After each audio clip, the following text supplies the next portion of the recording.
ఈరోజు వార్తల్లోని ముఖ్యాంశాలు. ఘనంగా ముదిరాజుల సమ్మేళనం.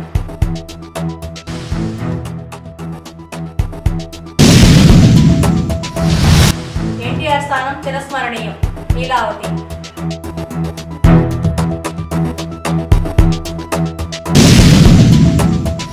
ఘనంగా గుడ్ ఫ్రైడే వేడుకలు.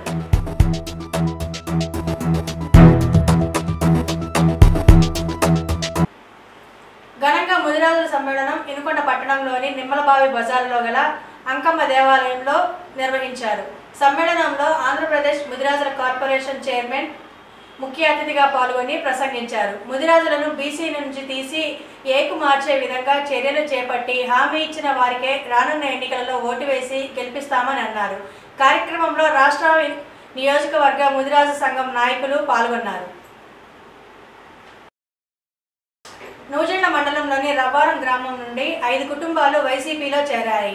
టీడీపీని వీడి వైసీపీలో చేరిన వారిని స్థానిక ఎమ్మెల్యే బ్రహ్మనాయుడు ఆహ్వానించి పార్టీ కండవా కప్పి శక్తివంచన లేకుండా పార్టీకి కృషి చేసిన వారికి సముచిత స్థానం కల్పిస్తామని అన్నారు. కార్యక్రమంలో మండల స్థాయి వైఎస్ఆర్సీపీ నాయకులు, గ్రామస్తులు పాల్గొన్నారు. గురవారెడ్డి బాలయ్య ఇద్దరు కూడా వైఎస్ఆర్ కాంగ్రెస్ పార్టీలో చేరడం, గతంలో మాలో మన పాపతాపాల మీద ఆయన అండవేపించుకొని మళ్ళీ రిటర్న్గా మా పార్టీ మాది, మా ఇల్లు మాది, మా కుటుంబం మాది అని చెప్పి మళ్ళీ మన పార్టీలోకి జాయిన్ అయిన మా గురవారెడ్డి అన్ని విధాలు ఆయన అభినందిస్తూ మీరందరూ కూడా గతంలో ఎలా ఉన్నామో అలాగే చేసుకొని అన్నీ కూడా మంచిగా చేసుకోవాలని, ఎక్కడ ఇబ్బందులు లేకుండా చేస్తానని మీ అందరూ కూడా పాటిస్తారు. సమాజమే దేవాలయం, ప్రజలే దేవుళ్ళు అనే నినాదంతో ప్రజాసేవకు అంకితమైన స్వర్గీయ నందమూరి తారక రామారావు ప్రజల గుండెల్లో చిరస్మరణీయులని శివశక్తి లీలా అంజన్ ఫౌండేషన్ చైర్మన్, మాజీ ఎమ్మెల్యే జీవి సతీమణి గోనుగుంట్ల లీలావతి అన్నారు. పట్టణంలోని తెలుగుదేశం పార్టీ కార్యాలయంలో ఏర్పాటు చేసిన 42వ తెలుగుదేశం పార్టీ ఆవిర్భావ దినోత్సవ వేడుకలలో పాల్గొని ఆమె ప్రసంగించారు. ఆమె మాట్లాడుతూ పేదల పార్టీ ప్రజాసేవకు అంకితమైన జీవి ఆంజనేయులతో పాటు పార్లమెంటు అభ్యర్థి శ్రీకృష్ణదేవరాయలు సైకిల్ గుర్తుపై రానున్న ఎన్నికల్లో ఓటు వేసి అత్యధిక మెజార్టీతో గెలిపించాలని ఆమె అభ్యర్థించారు. ఈ కార్యక్రమంలో టీడీపీ నాయకులు, కార్యకర్తలు, అభిమానులు పాల్గొన్నారు.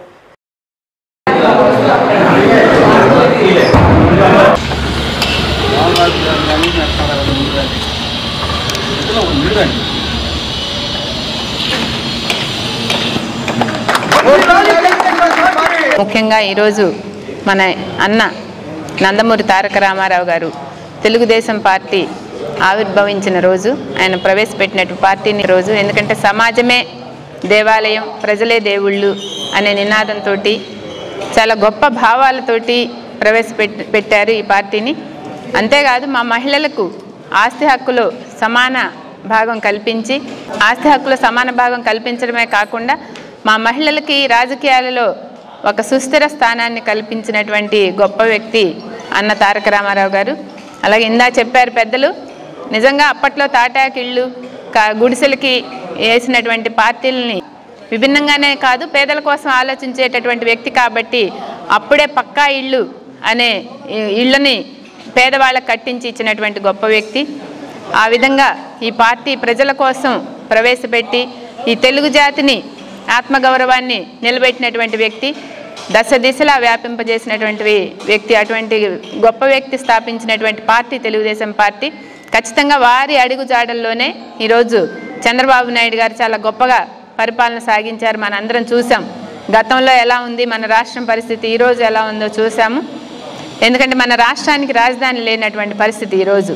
చంద్రబాబు గారు కట్టుబట్టలతో మనం విడిపోయి వచ్చిన మన రాష్ట్రాన్ని ఒక అభివృద్ధి పదంలో నడపడానికి ఏ విధంగా కృషి చేశారో మనందరం చూసాం. వాడి మీద ఉంది, తెలుగు వారి ప్రతి ఒక్కరి భుజాల మీద ఉందని చెప్పి తెలియజేసుకుంటూ, ఇది పేదల పార్టీ కాబట్టి మనందరం కూడా పార్టీని గెలిపించుకోవడమే కాకుండా పేదలకి మనం అండగా ఉండాలి, మన నియోజకవర్గాన్ని అభివృద్ధి చేసుకోవాలి, మన ప్రజల్ని మనం ఆదుకోవాలి, పల్నాడు అభివృద్ధికి మన అందరం కూడా తోడ్పడాలని కోరుకుంటూ మన నియోజకవర్గాన్ని మనం కాపాడుకుందామని ఈ సభాముఖంగా తెలియజేసుకుంటూ, ఇంత మంచి అవకాశం ఇచ్చిన అందరికి కూడా ప్రతి ఒక్కరికి పేరు పేరున ధన్యవాదాలు తెలుపుకుంటూ సెలవు తీసుకుంటున్నాను. వర్ధిల్లాలి తెలుగుదేశం పార్టీ, వర్ధిల్లాలి తెలుగుదేశం పార్టీ. జోహార్ అన్న ఎన్టీఆర్, జోహార్ అన్న ఎన్టీఆర్. ఈ కార్యక్రమానికి చేసిన ప్రతి ఒక్కరికి ధన్యవాదాలు తెలుపుకుంటూ కార్యక్రమం థ్యాంక్ యూ. బడుగు బలహీన వర్గాల అభివృద్ధి కోసం అహర్నిశలు శ్రమించే వ్యక్తి, ప్రజల ఆర్థిక అభివృద్ధి దేశ అభివృద్ధి అని అన్నారు Vemula Srinivas. BC, SC, ST, ముస్లిం మైనారిటీ, బడుగు బలహీన అన్ని కులాలలో ఉన్న ప్రజలకు రాజ్యాధికారం అందుబాటులో ఉండాలని, అన్ని కులాలకు రాజ్యాధికారంలో ప్రజాస్వామ్యంలో న్యాయం కలగాలంటే బీసీ యునైటెడ్ ఫ్రంట్ తరపున ఆంధ్ర రాష్ట్రంలో మే 13న జరగనున్న సార్వత్రిక ఎన్నికలలో 175 స్థానాలలో బీసీలకు 60 స్థానాల నుంచి 70 స్థానాల వరకు, ఎస్సీలకు 40 స్థానాలు, ఎస్టీలకు 20 స్థానాలు, ముస్లిం మైనార్టీలకు 30 స్థానాలు, ఇతరులకు 15 అసెంబ్లీ స్థానాలను పార్టీ తీర్మానంలో కేటాయించడం జరిగినదని, కాబట్టి ఆంధ్ర రాష్ట్ర ప్రజలందరూ గమనించి బీసీ యునైటెడ్ ఫ్రంట్ పార్టీ నుండి ఆశావాహులందరూ పోటీ చేయవలసిందిగా అభ్యర్థులను బీసీ యునైటెడ్ ఫ్రంట్ రాష్ట్ర అధ్యక్షులు వేముల శ్రీనివాసరావు ఓ ప్రకటనలో కోరారు. వినుకొండ పట్టణంలోని ఆర్పీఎం చర్చి నందు గుడ్ ఫ్రైడే వేడుకలు ఘనంగా నిర్వహించారు. వేడుకల్లో విచారణ గురువు father Anthony Prasad good Friday wishes ఇతను వివరించగా శిలువ మార్గం ప్రత్యేకంగా నిలిచింది. వేడుకలలో నియోజకవర్గంలోని వినుకొండ సంఘ పరిధిలో గల గ్రామాల నుండి సంఘం పెద్దలు సంగతులు అధిక సంఖ్యలో పాల్గొన్నారు. పలు విచారణలో గురువులు పాల్గొనే సందేశాలను అందజేశారు.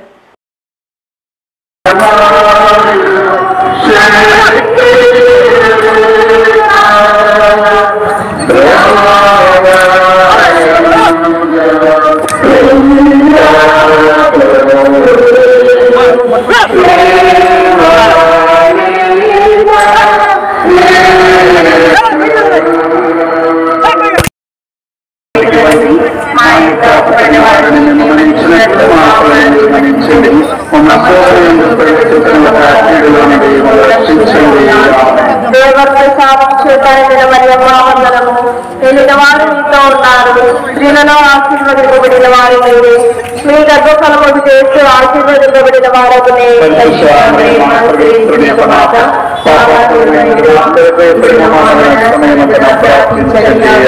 పితా పుత్ర పవిత్రాత్మకు మహిమ కలుగును గాక. మా మీద దయగానండి స్వామి. వినుకొండ అభివృద్ధి బ్రహ్మనాయుడుతోనే సాధ్యం. 7-8 వార్డుల్లో ప్రచారంలో మాట్లాడిన బ్రహ్మనాయుడు గారి తనయుడు బొల్లా గిరిబాబు. వినుకొండ నియోజకవర్గ అభివృద్ధికి అహర్నిశలు కృషి చేసిన ఏకైక నాయకుడు బొల్లా బ్రహ్మనాయుడు గారని బొల్లా గిరిబాబు గారు అన్నారు.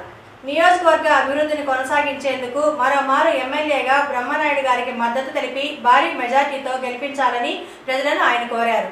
వినుకొండ పట్టణంలోని 7-8 వార్డుల ఎన్నికల ప్రచారంలో పాల్గొన్న బొల్లా బ్రహ్మనాయుడు గారి తనయుడు బొల్లా గిరిబాబు మాట్లాడుతూ పట్టణంలో ప్రజలు ఎదుర్కొంటున్న ప్రధాన సమస్యపై దృష్టి పెట్టి వాటి పరిష్కారానికి కృషి చేసిన ఏకైక నాయకుడు మన ఎమ్మెల్యే బొల్లా బ్రహ్మనాయుడు గారని అన్నారు. ప్రజల తాగునీటి సమస్యను పరిష్కరించడంతో పాటు పట్టణంలోని ట్రాఫిక్ సమస్యను నివారించి వినుకొండ కొండపై వేంచేసి ఉన్న శ్రీ రామలింగేశ్వర స్వామివారి ఆలయానికి ఘాట్ రోడ్ నిర్మాణంతో పాటు ఆలయ పునర్నిర్మాణం చేపట్టినారు. వీటితో పాటు స్టేడియం నిర్మాణం, పెట్రోల్ బంకు దగ్గర రోడ్డు విస్తీర్ణ, ఎన్ఎస్పీ కాల్వకట్టపై సీసీ రోడ్లు నిర్మాణం, సెంట్రల్ లైటింగ్ ఏర్పాటు వంటి ఎన్నో అభివృద్ధి పనులు జరిగాయని తెలిపారు. 270 ఎకరాలుగా తాగునీటి చెరువును విస్తృతంగా శాశ్వతంగా తాగునీటి మంచినీటి సరఫరాకు 270 ఎకరాలుగా తాగునీటి చెరువును విస్తరించి శాశ్వతంగా తాగునీటి సమస్యను తొలగించిన ఘనత బ్రహ్మనాయుడు గారికి మాత్రమే దక్కుతుందని, సురేష్ మహల్ రోడ్డు విస్తరణ జరిగి ఉంటే ట్రాఫిక్ సమస్య పూర్తిగా తొలగిపోయేదని ఆయన అన్నారు.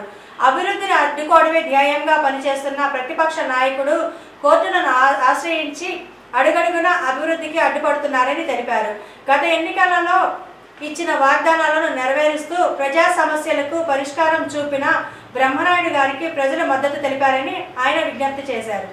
నియోజకవర్గంలోని ప్రతి గ్రామంలో గ్రామ సచివాలయాలు, ఆరోగ్య కేంద్రాలు, రైతు భరోసా కేంద్రాలు నిర్మించి సచివాలయ వాలంటీర్ వ్యవస్థ ద్వారా